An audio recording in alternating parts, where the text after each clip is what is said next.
हाल फिलहाल अमेरिका ने वेनेजुएला पर आक्रमण किया और वहाँ के राष्ट्रपति को उठाकर गिरफ्तार कर लिया। किसी देश के राष्ट्रपति को गिरफ्तार करना कितनी बड़ी बात होती है। युद्ध हो सकता है लेकिन वेनेजुएला असहाय है और उसके सपोर्टर देश भी कुछ नहीं कर पा रहे हैं सिवाय निंदा प्रस्ताव के। तो बात आती है कि अमेरिका इतना बहस क्यों रहा है, अमेरिका इतनी बदमाशी क्यों कर रहा है और उसे इतना पावर कहाँ से मिला। तो अमेरिका जानना चाहिए कि पिछले साल ही 2025 में ही उसने एक एआई वार मॉडल तैयार किया है जिसको जेन एआई मिल कहते हैं।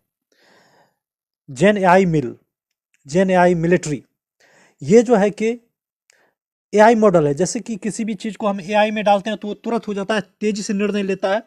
उसी तरह हम लोग के पास तो सिंपल एआई है जो कि इतना तेज़ी से काम करता है। वो उसके पास मिलिट्री ग्रेड का एआई होगा। तो वो इसलिए इतना ज़्यादा बदमाशी कर रहा है कि किसी देश के राष्ट्रपति को उठा लिया। वो यही कहता है कि मेरी बात मानो या मेरे अनुसार चलो तो ठीक है, नहीं तो मैं तुम्हारी सत्ता बदल दूंगा, राष्ट्रपति बदल दूंगा या तुम्हारा देश को बर्बाद कर दूंगा। हालांकि जो देश डर जाएगा वो आगे नहीं बढ़ पाएगा, क्योंकि अमेरिका की ऐसी नीति रही है कि वो देश को कमज़ोर करता है, दुनिया भर में अशांति फैलाता है। अमेरिका ऐसा ही है, उसके अनुसार बिजनेस करें, उसको मजबूत करें। वो डॉलर जो है उसका मेन पावर है डॉलर। डॉलर डॉलर से व्यवहार नहीं करते हैं, डॉलर में खरीदारी नहीं करते हैं तो वो नाराज़ होता है। तेल है वहाँ वेनेजुएला में और उसको भी वो हड़पने की कोशिश करता है। तो वो जो Gen Mil AI military grade AI model बनाया है, वो मॉडल तुरंत बता देता है कि कौन कहाँ जाता है, कौन कहाँ आता है, किस जगह कितने लोग हैं, मिलिट्री कहाँ कहाँ है, इसकी दिनचर्या क्या है, किस समय ये लोग आराम से कर रहे होते हैं। तो इस तरह से हम लोगों ने बेवकूफ़ी कर दी। ये जो जितना भी गूगल और फेसबुक और जितना भी ऐप है, ये काम की तो है लेकिन इसका दोहरा उपयोग भी हो सकता है। इससे व्यक्ति की स्वतंत्रता खत्म होती है। हमारे देश के थिंकर्स क्या कर रहे थे, थिंक टैंक क्या कर रहा था पता नहीं, भांग खा के सोया रहता है ये लोग यहाँ पर। उसको कोई आइडिया ही नहीं रहता है भविष्य में क्या होने वाला है। अभी सब लोगों का फेसबुक आईडी सब बना हुआ है, सबका लोकेशन ट्रैप होता है मोबाइल फ़ोन में। जितने भी हैं ऑफिसर्स लेके डॉक्टर्स, ऑफिसर्स, टीचर्स, जितने भी लोग हैं जन सामान्य तक, चप्पे चप्पे की जानकारी गूगल को है और गूगल से ज़्यादा जानकारी वहाँ अमेरिका की सरकार को है। और यदि अमेरिका की बात नहीं मानेंगे, उसके बिजनेस मॉडल पे नहीं चलेंगे, अपने देश को धीरे धीरे बर्बाद करेंगे उसके मॉडल पर चलकर, तो ये उनका स्ट्रेटेजी रहता है। तो भारत भी मिलिट्री बेस्ड 2026-27 में अपना एआई मिल लॉन्च कर रहा है। न्यूरालिंक्स जो है कि एक एआई प्लेटफॉर्म है जिसमें कि मिलिट्री ग्रेड सर्विस दिया जाएगा, मिलिट्री को इन्फॉर्म किया जाएगा। तो भारत है पीछे, लेकिन एक साल पीछे है, लेकिन फिर भी इतना पीछे नहीं रहना चाहिए। भारत को आगे सोचना चाहिए। अमेरिका पूरी दुनिया में दादागिरी किस लिए कर पा रहा है? क्योंकि उसके पास पावर है। वो पावर क्या है? इंटरनेट उसके पास है, क्लाउड उसके पास है, एआई उसके पास है, ऑपरेटिंग सिस्टम उसके पास है। मोबाइल फ़ोन हम लोग जो एंड्रॉयड यूज कर रहे हैं, एंड्रॉयड या ओएस, बहुत ही विचारणीय स्थिति है कि हमारे देश के नेता क्या कर रहे हैं, हमारे देश के थिंकर्स क्या कर रहे हैं, 10 साल पहले ये क्या कर रहे थे। हमारे देश के नेता लुच्चे, लफंगे, अचरित्रहीन होते हैं। फिर भी ठीक है, रहो भाई, तुम जो रहना है रहो, लेकिन तुम प्रोफेसर्स का, जिनके पास दिमाग है, उनका तो आदर करो, उनकी सलाह मानो, उनका महत्व मानो। नहीं, अपने आप को ही सुपीरियर समझते हैं, जो कि जिसमें दिमाग है नहीं। दिमाग वालों का कहना मानना चाहिए। पहले प्राचीन परंपरा सही थी कि राजा कितना भी बड़ा होता था, गुरु के सामने नतमस्तक होता था। गुरु कौन होता था? जो कि रिसर्चर्स होते थे, ऋषि होते थे, रिसर्चर्स होते थे। वो अनेक अनेक ज्ञान और विज्ञान की समझ रखते थे और उनकी बातों का वजन होता था, उनकी बातें मानी जाती थी। अमेरिका आज इसलिए आगे है क्योंकि वहाँ शिक्षकों का आदर है, प्रोफेसर्स का बहुत ज़्यादा आदर है, राष्ट्रपति से ज़्यादा शिक्षकों का आदर है वहाँ पर। और भारत में कोई टुच्चा नेता है, वो प्रोफेसर को चलाने लग जाता है। इसी के कारण दुर्गति है भारत की।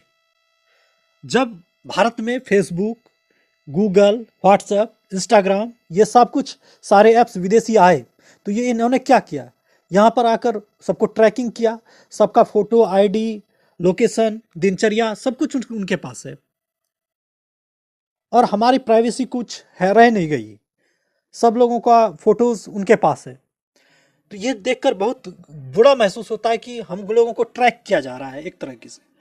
और इसके बारे में कई शिक्षकों और विद्वानों ने बोला होगा, लेकिन जो देश में अभी सत्ता में है, जो ऐसा कर रहे हैं, वो अपने चंद फायदों के लिए आम आदमी का को गुलाम बनाने की कोशिश कर रहे हैं। जो सोनम वांगचुक जैसे लोग जो पढ़े लिखे हैं, दिमाग वाले हैं, उन्हें जेल में डाल दिया गया है और मूर्ख लुच्चे लफंगे लोग सत्ता का भोग कर रहे हैं। अभी कैसा लग रहा होगा जब अमेरिका के सामने झुक झुक कर सलाम करते हैं ये लोग, तो उस समय बेइज्जती नहीं होती और अपने अपने यहाँ के ज्ञानवान लोग, बुद्धिमान लोग, प्रोफेसर्स जिनकी सलाह माननी चाहिए, उन्हें इग्नोर किया जाता है, उनका महत्व ही नहीं दिया जाता। यदि आज महत्व दिया गया होता तो भारत के पास खुद का अपना AI बेस्ड सिस्टम होता, सारा डेटा होता, सारे ऐप्स होते, अपना प्लेटफॉर्म्स होता, लेकिन नहीं, सब कुछ करना है विदेशियों के हिसाब से। हमारे यहाँ जितने भी बड़ी बड़ी कंपनियाँ हैं, अंबानी की कंपनी हो, अडानी की कंपनी हो, टाटा हो या कोई भी हो, उस सब में अधिकांश फंडिंग जो है बाहर से मिलती है, उसमें शेयर्स बाहर की कंपनियों का होता है, विदेशियों का होता है। तो इससे हम लोग निर्भर हैं विदेशियों पर। बहुत बुरा लगता है। अमेरिका इसलिए तो वेनेजुएला को के राष्ट्रपति को उठा ले गया। भारत भी अभी सबको डरना पड़ रहा है। भारत भी इसलिए डरा हुआ है, यहाँ के प्रधानमंत्री भी इसलिए, भारत के प्रधानमंत्री मिला जुला कर काम चला रहे हैं किसी से अपने व्यवहार से। लेकिन यदि प्रधानमंत्री जी 10 साल 15 साल पहले इन चीज़ों पर फोकस किया होता तो अभी किसी के सामने झुकना नहीं पड़ता उन्हें। धन्यवाद। ज्ञान का आदर करें, शिक्षा का आदर करें, वही शक्ति है, वही टेक्नोलॉजी है, वही समझ बनाता है। धन्यवाद। दुनिया में एक दो देश ही ऐसे हैं जिसने गूगल से या अमेरिकी कंपनियों के जो ऐप हैं, टेक ऐप, उससे अपने आप को बचा पाया है। गूगल तो पूरी दुनिया में छाया हुआ है, सिर्फ चीन ही ऐसा है जिसने अमेरिकी ऐप्स को अपने यहाँ घुसने नहीं दिया। चीन के पास अपना सारा सिस्टम है इंटरनेट का, वहाँ ये व्हाट्सएप वगैरह नहीं चलता। उसने खुद को बचाया हुआ। क्यों बचाया? क्योंकि वो दिमाग वाला था, क्योंकि उसे लगा कि ये ऐप्स आकर अपनी सारी डेटा को वहाँ अमेरिका में ट्रांसफ़र करेगा, और इसके बाद जब तक उसके हिसाब से चल रहे हैं तो ठीक है। जैसे भारत अभी अमेरिका के हिसाब से कुछ ना कुछ चल ही रहा है तो ठीक है।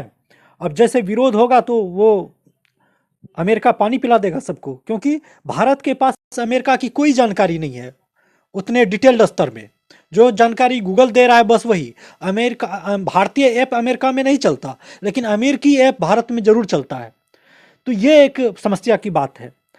इसी प्रकार रूस है, रूस भी आंशिक रूप से थोड़ा थोड़ा, सारा ऐप तो नहीं चलता उसका, अमेरिकी कंपनी को गूगल का, वहाँ हल्का गूगल चलता है, लेकिन यूक्रेन वार के दौरान वो भी खत्म हो गया।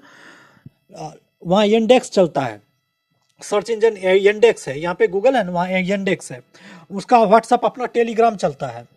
तो इस प्रकार से हम देखते हैं।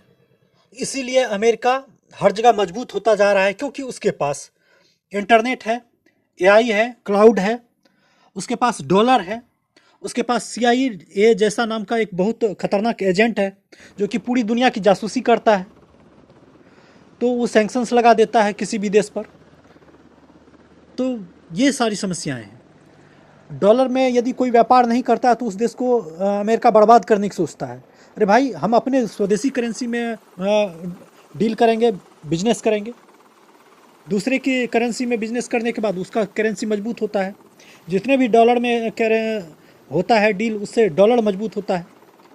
तो इन चीज़ों के कारण पूरी दुनिया में 800 जगह उसका मिलिट्री बेस है, जहाँ पे अमेरिकी आर्मी वहाँ पे रह रहा है। 800 जगह पूरी दुनिया में अपना हेडक्वार्टर बना के, अपना थोड़ा मिलिट्री बेस बनाकर, ताकि समय आए तो वहाँ से उस देश को कंट्रोल किया जा सके।